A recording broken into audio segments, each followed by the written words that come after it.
पहले समझना है कारण, तब दुखों का होगा निवारण। अगर कारण नहीं समझ में आया तो आदमी कितने प्रयत्न करे, आदमी का प्रयत्न निरर्थक होता है। पहले दुखों का कारण अगर समझ में आएगा तो निवारण अवश्य हो जाएगा। सबसे बड़ी जीवन में आदमी यही भूल करता है। गुरुवर कबीर देव ने बीजक में क्या कहा है साकी प्रकरण में? जाना नहीं, बूझा नहीं, समझ किया नहीं गौण, अंधे को अंधा मिले राह बतावे कौन। मैं पूछना चाहता हूं कि आप पूजा करते हो, कोई बात नहीं, पूजा करो, पर पूजा करते हो तो ये भी आपको सोचना चाहिए, समझना चाहिए कि प्रॉफिट कितना हुआ, क्योंकि जाना नहीं। जो भी आदमी करता है वो बिना जाने करता है, इसीलिए करने के बदले में उपलब्धि कुछ नहीं होती। और जो व्यक्ति समझ करके करता है, करने के पश्चात उसको प्राप्ति होती है, उपलब्धि होती है और प्रसन्नता जीवन में हासिल होती है। आप पूजा करते हो तो पूजा करने के पश्चात कुछ प्राप्ति होना चाहिए ना। जैसे आप भोजन खाते हो तो भूख की निवृत्ति होती है, पानी पीते हो तो प्यास की निवृत्ति होती है, तो करने के बदले में कुछ प्राप्ति हुई ना, उपलब्धि हुई ना, तो आपका करना सार्थक हुआ। मैं पूछना चाहता हूं कि आप व्रत करते हो या पूजा करते हो तो जीवन अंत की ओर जा रहा है, लेकिन मैं पूछना चाहता हूं कि आपको प्राप्ति क्या हुई? कुछ प्राप्ति हुई? इसका मतलब आप जानते नहीं, बिना जाने करते हो। और ये आज से नहीं, अनादि से करते आए हैं। आज का नाटक नहीं है, नाटक अनादि से चला आ रहा है। तो कोई भी काम करो तो जीवन में पहले जानो। तो सदगुरु कहते कि जाना नहीं। अगर आप जीवन में अगर अहंकार करते हो तो जाना आपने कि ये जीवन के लिए कितना घातक है। और किसका अहंकार करते हो? आपके पास है ही क्या जिसका आप अहंकार करते हो? तन को कोई छूता नहीं चेतन निकल जाने के बाद, तन को कोई छूता नहीं चेतन निकल जाने के बाद, फेंक देते हैं फूल को भी खुशबू निकल जाने के बाद। बछड़ा भी छोड़ देता अपनी मां को पैर निकल जाने के बाद, बेटा भी छोड़ देता बाप को स्वार्थ निकल जाने के बाद। किसका अभिमान करते हो? समय किसी का चाकर नहीं, पल में ले जाए पलटा। भरोसा मत करना कि ये हमारा है। समय किसी का चाकर नहीं, पल में ले जाए पलटा। न जाने किधर लुढ़क जाए बिन पेंदे का लोटा। रावण ने अभिमान किया तो कट गई मोच मुचंदर की। नारद ने अभिमान किया तो शक्ल हो गई बंदर की। भीष्म पिता ने अभिमान किया तो सैया बिछ गई बाणों की। दुर्योधन अभिमान किया तो लाशें बिछ गई वीरों की। ये अहंकार के कारण क्या क्या नहीं हुआ है, कितना रक्तपात हुआ है। तो हमारे पास है ही क्या? तो मैंने निवेदन किया था कि आदमी दुख का निवारण चाहता है लेकिन कारण नहीं समझना चाहता है, इसीलिए जीवन में दुख बना रहता है। इसीलिए सदगुरु कहते कि जाना नहीं। और दूसरा, किसी राहबर से, किसी ज्ञानी से, किसी गुरु से बूझा नहीं। यही जीवन में सबसे बड़ी भूल है। और इसके कारण जीवन में, सबके जीवन में शूल है, अर्थात कांटा जो जीवन में कटता रहता है, जीवन में सालता रहता है। तो कोई भी काम करो तो पहले जानो। तीर्थ जाते हो तो स्नान करते हो, क्या आपने जाना? तीर्थ के किनारे के लोग सबसे ज्यादा खराब निंदा करते हैं। आपने अनुभव किया होगा, आप तीर्थ जाके आए होंगे, जितना भयभीत आप तीर्थ में रहते हैं उतना आपके गांव में, नगर में नहीं रहते। रहते हैं। अब आदमी जानता नहीं लेकिन पाप काटने के लिए चला जाता है। पंडितों के ज्ञान में, सदगुरु कबीर साहब के ज्ञान में बहुत अंतर है। पंडित क्या कहते हैं? शाम सवेरे पाप करो, 2 अगरबत्ती में 7 करो। ये पंडितों का ज्ञान। सदगुरु कबीर साहब कहते, कबीर कमाई आपने निष्फल कदी न जाए, बोए पेड़ बबूल का आम कहां से खाए। जो भी तुम जीवन में बोओगे उसका फल जीवन में अवतरित होगा और वो जीवन में आएगा। और जब फल आए तो जीवन में फिर पछताने की जरूरत नहीं है। अगर पहले विवेक करते, विचार करते तो पछतावा हाथ नहीं लगता। तो जाना नहीं और बूझा नहीं। क्यों? जाका गुरु है आंध्रा, चेला काह कराए, अंधे अंधा पहली बार दोनों को पराए। अब ऐसे लोगों के शरण में जाओगे, क्या पाओगे वहां पर? तो गुरु की शरण में जाओ तो भी समझ करके जाओ। नशा पसा सबको लिया बचा नहीं नरनार, आदत खोटी हो गई कैसे होई सुधार। कैसे होई सुधार? गुरु जी सबके आगे। चेला एक चलन पीता तो गुरु महाराज 4 चलन पीता, वो 3 गुणाओं से ज्यादा बिगड़ा हुआ है। अब ऐसे गुरु के चक्कर में अगर आप पड़ोगे तो हाल क्या होगा? इसीलिए कहा नशा पसा सबको लिया बचा नहीं नरनार, आदत खोटी हो गई कैसे होई सुधार। कैसे होई सुधार? गुरु जी सबके आगे, मादक सबके मन बसा अब क्या करे उपाय। केवट या खोटा मिला तो नाव रसातल जाए। समाज का अगला अगर ऐसा अगर गुरु है और उसके पास में अगर आप जाओगे तो समझो कि खुद का तो बेड़ा गर्क है जो है, लेकिन जाने वाला का भी बेड़ा गर्क में जाएगा। इसीलिए जान करके करो, कोई भी काम करो जीवन में तो समझ करके करो और जान करके करो। सदगुरु कबीर साहब की इसीलिए कहते कि जानो। मानो में तो पहले आदमी पहले मानता है, यही जीवन में सबसे बड़ी भूल कर जाता है। मानना नहीं चाहिए, पहले जानना चाहिए। मैं एक बार ऐसे कह रहा था तो एक व्यक्ति बोला कि महाराज जी पहले मानना चाहिए। मैंने कहा नहीं भाई साहब, पहले जानना चाहिए। आप सब्जी लेने जाओगे, वो कहते कि मेरी सब्जी ठीक है, अगर सड़ी सब्जी है तो मान लोगे नहीं, फिर भी मानना चाहिए। ऐसे कह रहा था तो वहां गोबर रखा हुआ था, तो मैंने कहा अगर गोबर की मिठाई बना करके आपके पास रख दो तो खा लोगे क्या? हाँ, क्यों? ये तो गोबर की है। तो मैंने कहा जान लिया ना, तो जानने के बाद में पर मानने की जरूरत ही नहीं होती, पहले जानो। सदगुरु कबीर साहब इसीलिए कहते जाना नहीं।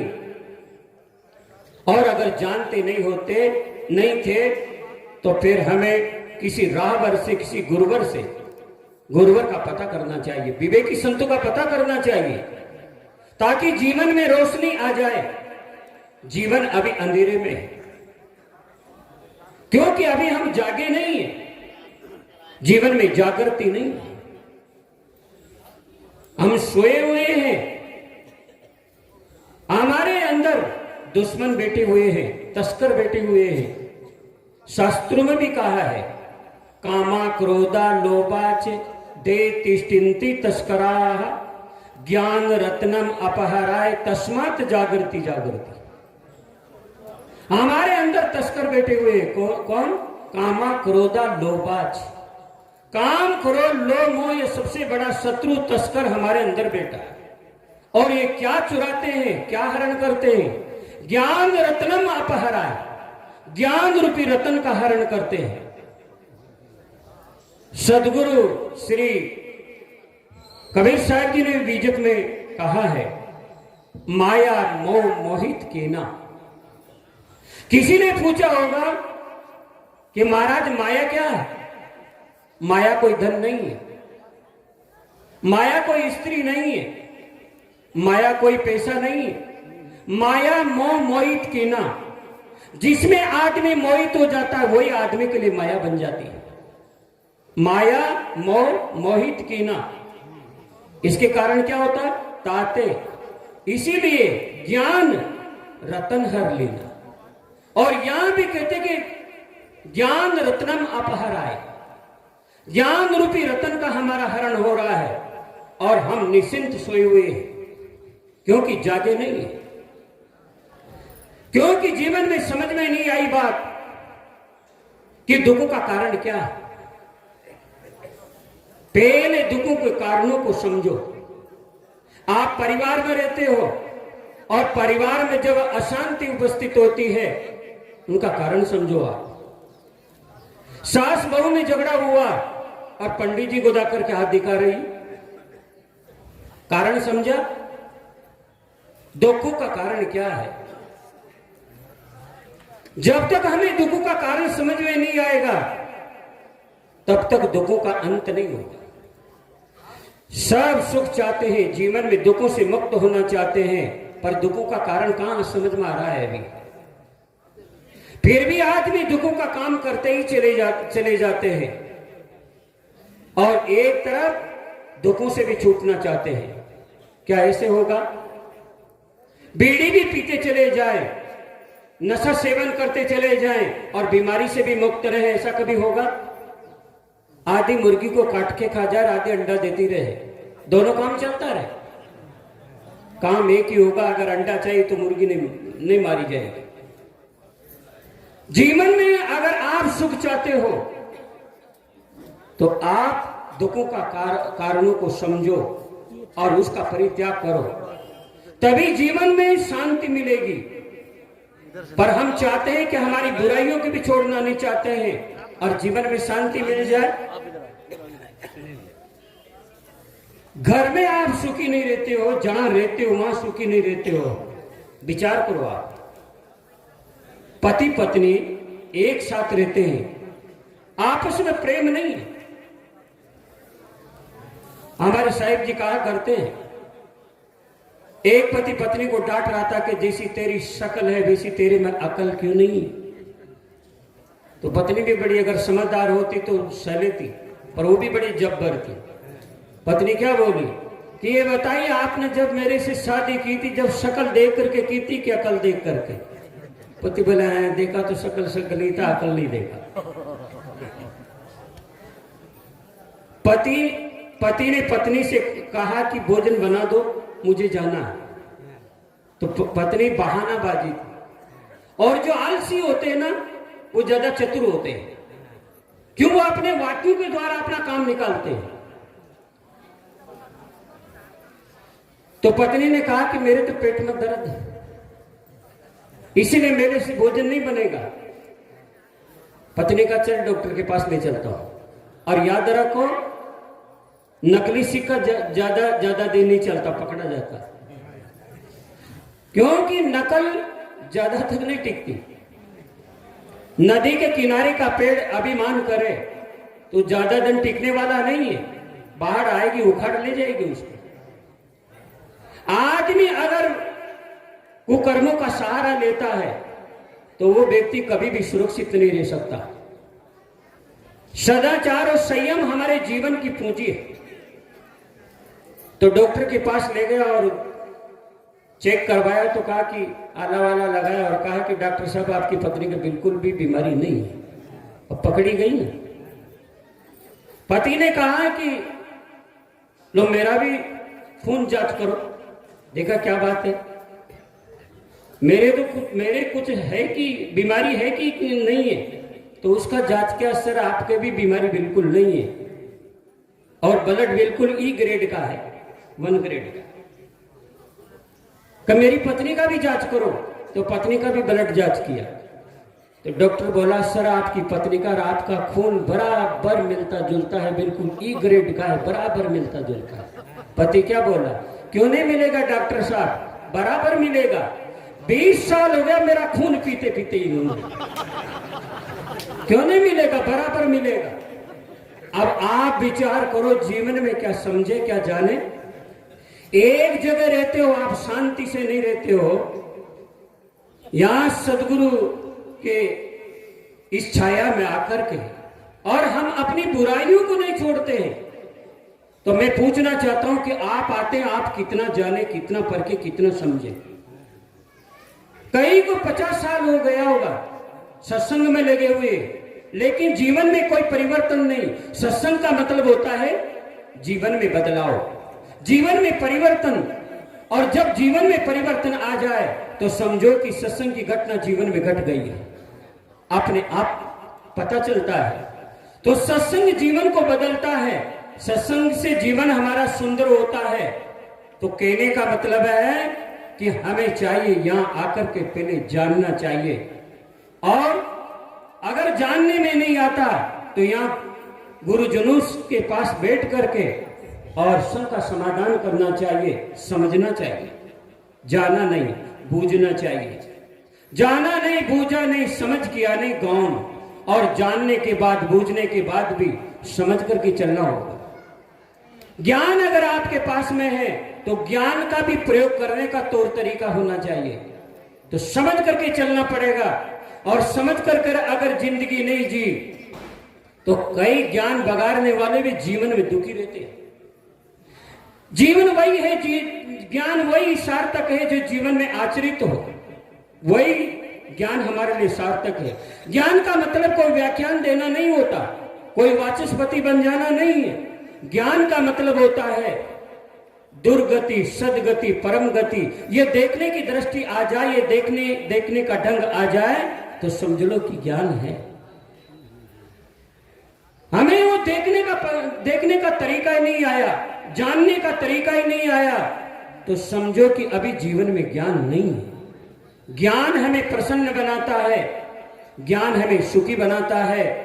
तो मेरा आपसे निवेदन है कि यहां हमारे सदगुरु की छाया में आकर के, और हमें इन गुरुजनों का आशीर्वाद, ये त्याग और तप से जिन ज्ञान को आपको देते हो, आप उसका अनादर क्यों करते हो? उसका आदर करना चाहिए, उसका सम्मान करना चाहिए। और याद रखो, उस ज्ञान का जो अनादर करता है उसका अनादर जीवन में होता ही रहता है। इन महापुरुषों के ज्ञान का आदर करें और जीवन में उसको ठीक से अपनाएं, जीवन में आचरित करें, तो जीवन हमारा सुंदर होगा, सुव्यवस्थित होगा। तो मैंने निवेदन किया था, जाना नहीं, बूझा नहीं, समझ किया नहीं, गौण। अंधे को अंधा मिले। अंधा का मतलब कोई दृष्टि नहीं है, उसे अंधा नहीं कहा जा रहा है। अंधा का मतलब होता है जो विवेकहीन हो,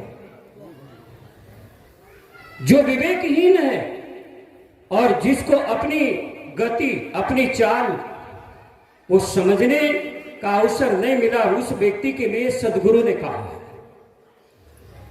ऊपर की तो आंखें क्या है, किसी की है या नहीं है उससे कोई मतलब नहीं है, लेकिन भीतर की आंखें, विवेक और विचार रूपी आंखें, जब जीवन में ये जुड़ जाती है तो वो स्पष्टीकरण हो जाता है।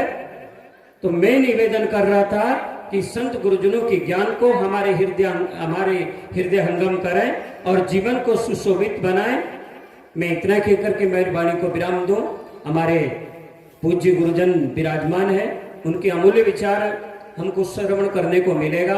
प्रेम से बोलो श्री सद्गुरु देव की, संत समाज की।